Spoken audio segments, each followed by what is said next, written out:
요단물이 넘칠 때에는 어찌하겠느냐.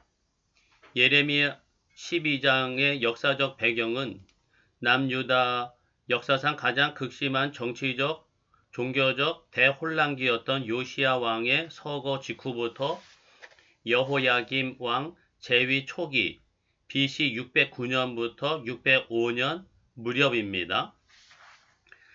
불과 몇 년 전까지만 해도 남유다에는 소망이 있었습니다. 나라를 거룩하게 바로 세우던 선한 왕 요시야가 영적 종교 개혁을 이끌었기 때문입니다. 하지만 BC 609년 요시야 왕이 무기토 전투에서 애국과의 싸움 끝에 갑작스럽게 전사하고 맙니다. 이 허망한 죽음으로 온 나라는 거대한 충격과 영적 혼란에 빠졌고 거룩한 종교 개혁은 그 순간 완전히 중단되고 말았습니다. 뒤이어 왕위에 오른 여호야김은 아버지 요시야와는 전혀 다른 악한 왕이었습니다. 그는 하나님을 버리고 친애굽 정책을 펼치며 백성들에게 무거운 세금을 수탈했고 우상 숭배와 불의, 극심한 사치를 일삼았습니다. 당시 국제 정세 또한 매우 격동적이었습니다. 쇠퇴해가는 아시리아, 새로운 패권국으로 떠오르는 바벨론, 그리고 이를 견제하려는 애굽 사이에서 남유다는 강대국들의 패권 다툼 속에 사방으로 짓눌리던 대격변기였습니다. 바로 이러한 시대적 배경이 예레미야 12장 말씀 곳곳에 그대로 녹아 있습니다. 첫째, 1절부터 4절에 나오는 예레미야의 탄식입니다. 의로운 요시야 왕은 죽고 악한 여호야김 왕과 기득권층 그리고 우상 숭배자들이 세상에서 부를 누리며 떵떵거리는 현실을 보았기에 예레미야는 하나님, 어찌하여 악인의 길이 이토록 형통합니까? 라며 하나님 앞에 울부짖었던 것입니다. 둘째, 6절에 등장하는 고향 사람들의 배신입니다. 하나님의 심판을 외치던 예레미야를 향해 그의 고향 아나도 사람들, 심지어 혈육인 친족들까지 그를 죽이려 모의했던 시기가 바로 이 여호야김 초기였습니다. 셋째, 14절에 선언된 악한 이웃들에 대한 심판입니다. 내 백성에게 기업으로 준 소유에 손을 대는 악한 이웃들을 뽑아버리겠다. 이 말씀은 여호야김 시대 악해진 유다를 수시로 침략해 약탈하던 모압, 암몬, 에돔 같은 주변 민족들입니다. 그리고 BC 605년 1차 침공으로 다니엘을 비롯한 백성들을 사로잡아간 바벨론을 직접 겨냥한 선언입니다. 하나님의 거룩한 백성을 괴롭히고 약탈하던 그 이방 세력들의 현장을 하나님이 똑똑히 보고 계셨고 결국 그들을 심판하시겠다고 선포하신 것입니다. 정리하자면 오늘 말씀은 예레미야 12장 말씀은 의로운 요시야 왕은 죽고 악한 여호야김 아래서 악인들이 득세하며 나라가 멸망을 향해 달려가던 BC 600년대 초반을 배경으로 하고 있습니다. 이러한 역사적 배경 속에서 예레미야 선지자는 하나님 앞에 나와 참으로 솔직하고도 뼈아픈 질문을 던집니다. 하나님은 언제나 의로우신 분임을 제가 아는데 도대체 왜 하나님을 버린 악인들의 길은 이토록 형통합니까? 반역하는 자들이 왜 평안한 것입니까? 그들의 입은 하나님을 가까이 부르는 듯 하지만 그들의 마음은 하나님과 너무나 멀리 떨어져 있습니다. 예레미야는 자신이 하나님 앞에서 얼마나 진실하게 살아왔는지를 고백하며 하나님을 업신여기는 저 악인들을 심판해달라고 울부짖습니다. 하나님을 위해 충성했지만 돌아오는 것은 모욕과 위협뿐이었기에 예레미야의 마음은 완전히 지쳐 있었습니다. 하지만 이에 대해 응답하시는 하나님의 첫 말씀은 뜻밖에도 위로가 아니었습니다. 하나님은 예레미야에게 단호하게 말씀하십니다. 네가 보행자와 함께 달려도 지치면 어찌 능히 말과 경주하겠느냐? 지금 예레미야가 겪고 있는 고난은 보행자와 함께 걷는 정도에 불과하며 앞으로 마주해야 할 고난은 말과 함께 달리기 시합을 하는 것처럼 훨씬 더 크고 거셀 것이라는 경고였습니다. 심지어 내 형제와 아버지의 집, 가장 가까운 친족들마저 너를 속이고 해치려 할 터이니 누구도 의지하지 말고 오직 하나님만을 바라보라는 엄중한 훈련의 메시지였습니다. 그러나 예레미야를 단속시키는 이 엄한 말씀 뒤에는 하나님의 슬픔과 눈물이 숨겨져 있습니다. 하나님은 이어 자신의 아픈 심정을 털어놓으십니다. 내가 내 집을 버리며 내 소유를 던져 내 마음으로 사랑하는 것을 그 원수의 손에 넘겼노라. 하지만 하나님이 이 유다 백성을 원수 바벨론의 손에 넘기신 것은 결코 그들을 미워해서가 아니었습니다. 당신이 가장 사랑하는 백성이 하나님을 향해 거세게 반역하였기에 가슴이 찢어지는 아픔을 안고 그들을 놓으실 수밖에 없었던 것입니다. 결국 하나님의 포도원은 지도자들의 죄악으로 황무지가 되었지만 백성 중 그 누구도 이 거룩한 비극을 마음에 두고 슬퍼하지 않았습니다. 그렇기에 하나님의 고통이 훨씬 더 컸던 것입니다. 하지만 하나님은 절망으로 이야기를 끝내지 않으십니다. 하나님은 유다를 짓밟은 악한 이웃 민족들을 향해 공의의 심판을 선언하시면서도 마지막 순간에 위대한 구원의 소망을 선포하십니다. 비록 그들을 뽑아 버리겠지만 결국에는 돌이켜 그들을 불쌍히 여기시고 다시 그들의 기업으로 인도하시겠다는 약속입니다. 심지어 이방 민족들마저 여호와의 이름을 인정하고 돌아서면 백성으로 삼아 주시겠다는 선한 은혜를 보여주십니다. 하나님은 오늘 우리에게 말과 경주해야 할 큰 시련이 올지라도 낙심하지 말라고 말씀하십니다. 우리가 고난 중에 눈물 흘릴 때 하나님은 당신의 가장 사랑하는 것을 내어주시기까지 우리보다 더 큰 아픔으로 슬퍼하고 계십니다. 그리고 그 모든 심판과 시련의 끝에는 반드시 우리를 불쌍히 여기시고 회복시키시는 하나님의 큰 은혜가 기다리고 있음을 기억하시기 바랍니다. 오늘 예레미야 12장에는 유난히도 눈에 확 띄는 구절이 있습니다. 5절에서 하나님은 지쳐있는 예레미야를 향해 참으로 엄중한 질문을 던지셨죠. 내가 보행자와 함께 달려도 지치면 어찌 능히 말과 경주하겠느냐? 내가 평안한 땅에서는 무사하려니와 요단 물이 넘칠 때에는 어찌하겠느냐?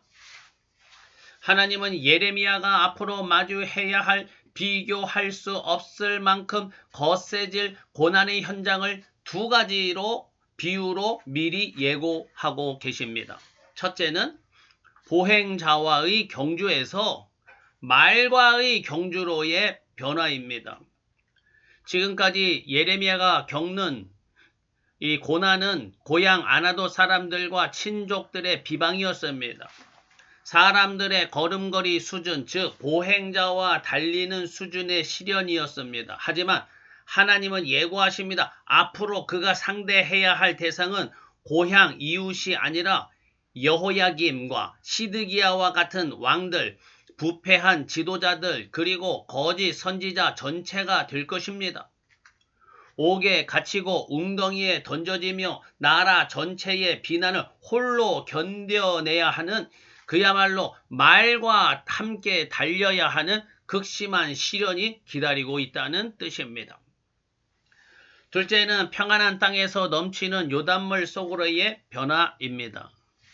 지금은 아직 예루살렘 성전이 서 있고 나라의 형체가 유지되는 평안한 땅처럼 보입니다. 그러나 머지않아 범람한 요단 강물이 제방을 넘어 온 들판을 덮치듯 바벨론 대군의 잔혹한 침략과 예루살렘의 파멸이라는 국가적 대재앙이 들이닥칠 것입니다. 전쟁과 포로라는 아수르장 속에서 하나님의 사명을 지켜내야 하는 거대한 혼란의 때를 예고하신 것입니다. 하나님은 왜 예레미야에게 이토록 냉정해 보이는 미래를 미리 말씀하셨겠습니까?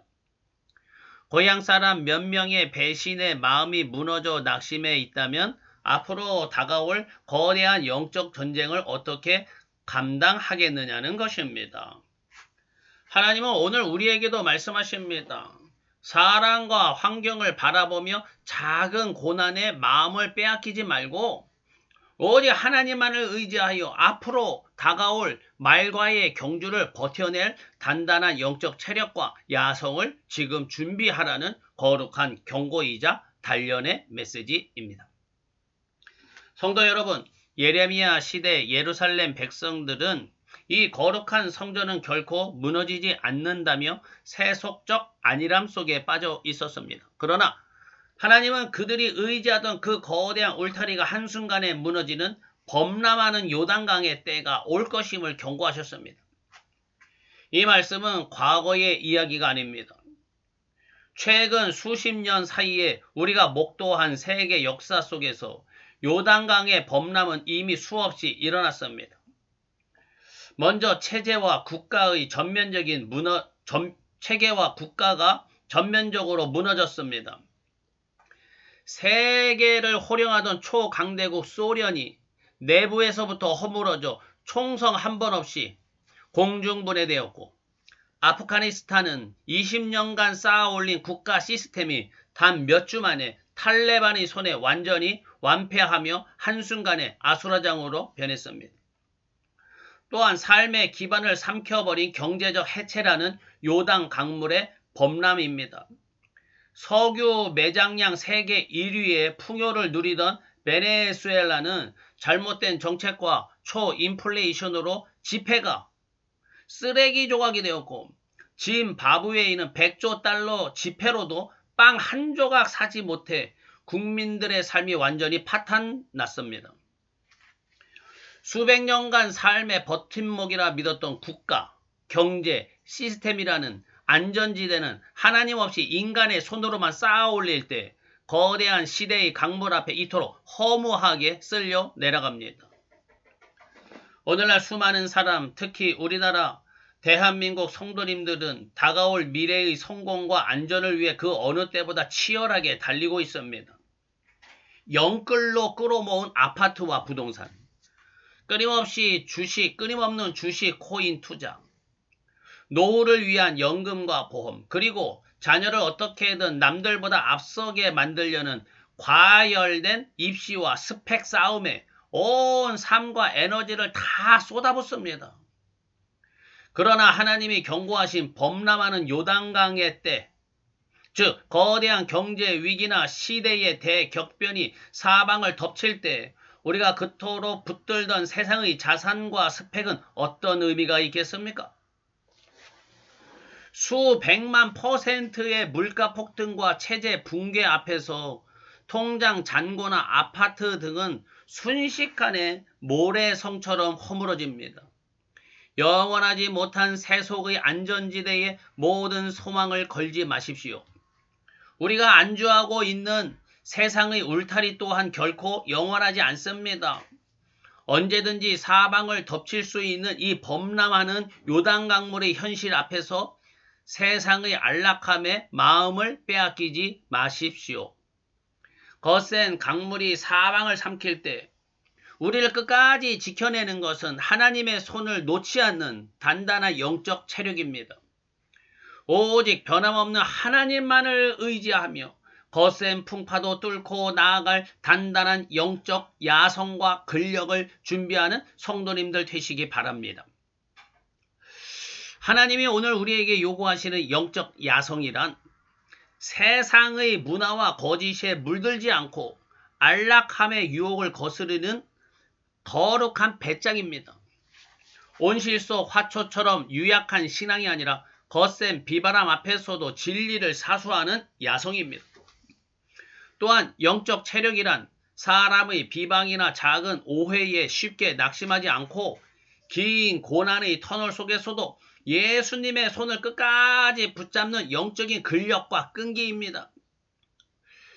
그렇다고 영적 야성과 체력은 결코 세상을 부정하거나 삶의 책임을 회피하는 것이 아닙니다. 우리는 여전히 세상 속에서 일하고 세상 속에서 관계를 맺으며 맡겨진 현실을 충실히 살아야 합니다. 그러나 그 삶 한복판에서 나의 유일한 살 길은 오직 예수 그리스도 한 분뿐임을 매 순간 담대히 선포하며 살아가는 것. 세상의 안락함에 마음을 빼앗기지 않고 예수님 중심을 지켜내는 것. 이것이 바로 참된 영적 야성이자 단단한 영적 체력입니다. 성도 여러분, 예레미야 12장에서 하나님은 보행자와 달려도 지치면 어찌 말과 경주하겠느냐며 범람하는 요단강에 맞설 단단한 영적 야성을 촉구하셨습니다. 국가적 붕괴와 초인플레이션, 극심한 대격변이라는 범람이 사방을 덮칠 때 과연 우리가 쌓아올린 세상의 자산 중 무엇이 남겠습니까? 다 허물어질 헛된 모래성 대신 결코 무너지지 않는 영원한 반석이신 예수 그리스도를 바라봅시다. 또한 거창한 국가적 대격변이 아니더라도 갑작스러운 암 진단이나 뜻밖의 사고, 영적인 완전한 번아웃처럼 한 개인의 몸과 일상을 삼켜버리는 개인적 신체적 범람 역시 언제든 우리를 찾아올 수 있습니다. 내가 믿고 의지하던 신체의 울타리마저 허물어질 때 우리를 온전히 지켜내는 것은 오직 내 영혼의 생명이신 예수님 뿐입니다. 현실의 삶에 최선을 다하되 그 중심에는 오직 예수님만을 유일한 살 길로 선포합시다. 거대한 범람의 때를 이겨낼 단단한 영적 체력으로 무장하는 성도님들이 되시기 바랍니다. 비록 말과 함께 달리는 시련의 때가 올지라도 예수님을 굳게 붙잡고 단단히 승리하는 성도님들 되시기를 간절히 축복합니다.